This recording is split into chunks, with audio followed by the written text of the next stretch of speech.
So how hard is it to find somebody? It's the hardest part of the job.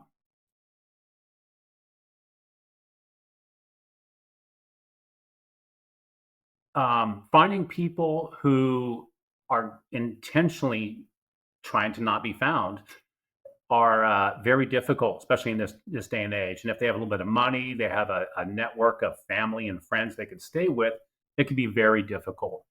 Why is it hard? Is it hard because people are good at kind of disappearing, or is it hard just no, it's just a hard thing to do. These people aren't good, it's just a hard thing to do. So for the people that we go after, someone else has already tried to find them.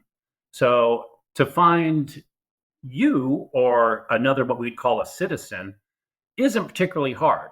You're like, oh yeah, he's in the white pages, and oh look, he pays a phone bill here, and he gets mail here, he banks here, his cars are registered here.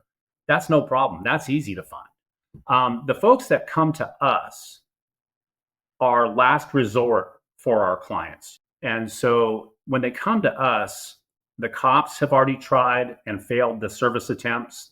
Our background is bounty hunters. It's the same skill set that goes around. The same things that it took to catch a bail jumper are the same skill set, the same tools, the same mindset is involved to catch people who are running on service documents. Most people that are dodging have something to lose. Child support payments, child custody modification, emergency hearings for people, subpoenas. A lot of people dodge subpoenas. They're being called because they are a witness to their boss's affair, or it's the accountant for someone who's been arrested for fraud. And they're being sued civilly. So they want to get them and they're not making themselves available for service. A lot of times also tort. We've had some cases, dog bites, slip and fall, things where people have been injured, have been wronged, and they need to be, and the people who are responsible for that need to be served, and they don't want to be any part of that.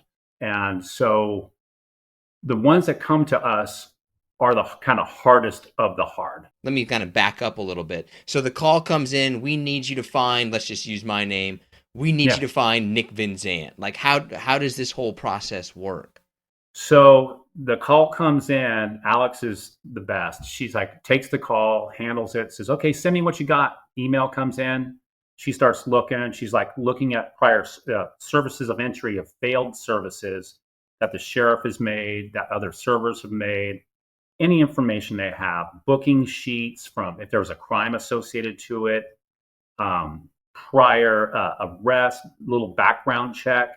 Then initial searches begin on databases for addresses. We have the same access to databases as private investigators that like the police would have. So you could type it in. It's not just like Facebook or yellow pages or white pages that you just type it in. Oh, this is where they live. We have access to people's address history. And then we could go to their relatives' history as well. And then it kind of starts going to social media. And that really does help close a lot of cases, or at least fill in some big gaps of what's going on in our people's life. You might think, well, he used to live here. He's divorced from this person. He's got a mom that lives here. He's unemployed now. And if you could find his social media, most of the time, Facebook is the best for this, and fill in those gaps. Okay, he's got a new girlfriend and he's got a new job and he stays here. Those kind of things, fill it in. And then Alex is able to kind of pinpoint some addresses for me to go knock on doors. Biggest length someone has gone to hide from you. On the bail side of things, I mean, full hiding under beds, hiding in garbage cans, hiding. I had a guy one time in an attic crawl space. He was a little guy, but he actually crawled inside of a big tote, like this big Tupperware things you store Christmas lights in and stuff like that, and was literally in the fetal position, hiding in one of those to avoid jail. And then on the process service side, people will take off, leave the country, things like that. People on that side of the curve that have the money to do so. But just people who will try to jump in their car and run as fast as I can. I've been hit by 3 cars in 4 years. You've been hit by a car 3 times? Yes. Ironically, all luxury cars. I got hit by a BMW X5. I got hit by a Mercedes S550 and brushed by on a 911 GT3R. All of them involving very wealthy business guys. 2 were involved in being sued by former business partners. And another one was a demand for more alimony, whatever it was, like that. A family law case. For some reason, I would feel like the more quote-unquote successful people would have the harsher reaction to it. You're absolutely right. And there's an entitlement thing there, I think. If you're successful and you have a lot of money and you make things happen, you're used to getting your way in a lot of things. And there's an entitlement that comes from that. And not wanting to be served is like, I don't want that. I shouldn't have to take that.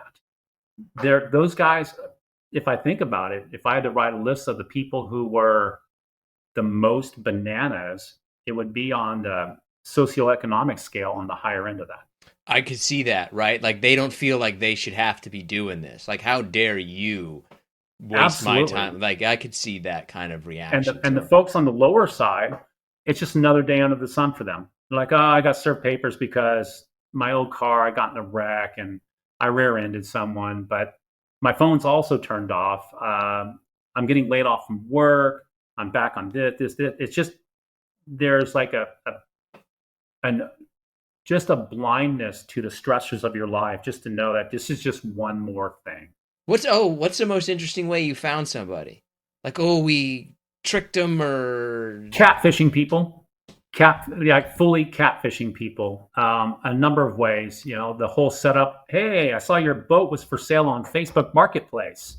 Oh yeah, come on over for the boat. Sorry, divorce papers or whatever it is. And the other way is, and it's one of my favorites, is my wife is very attractive and very good at this. She'll get on the computer, she'll find one of our defendants on a dating site and be like, oh, saw your pic, haha, tea. And then it goes back and forth. And eventually it's like, yeah, we should get together for coffee sometime. And there he is sitting in a Starbucks, waiting to meet this young woman. And I walk in, I'm like, Nick, hey, I got some documents for you. And hit him with it. We did it in bail all the time. And we've done it in process service a couple of times. The funniest part of that, though, to me, besides the obvious, like, that needle scratch kind of wreck, moment, is the people that we catfished and we were talking to them afterwards, driving them to the jail. They never put it together. Like, seriously, not a single one. They would be in the back seat going, I can't believe this. This girl is coming to meet me pretty soon. And Alex would be in the front seat wearing a baseball hat and body armor. And I'd be like, oh, that's crazy. Sorry to ruin your day, bro. And they're like, man, this girl was hot too. I can't believe it. I'm like, oh, that sucks. Maybe he'll be out of jail soon. One guy we had in the back seat, we let him use his phone. He starts calling Alex in the front seat saying, hey, man, I'm going to jail for some old warrant stuff I have. It was bananas. It was absolutely, I couldn't believe it was happening. What was that like when he calls and she's in the front seat in the phone? Did he put it together? No, never did. Never did. And it happened more than once. That was the only time someone called her in the front. But literally every person we catfished in the back seat had the realization of, or did never realize it. They were just like, I can't believe this is happening today of all days. I'm supposed to have this girl come over to the house. We're like, oh man, that sucks, man. Sorry, bro.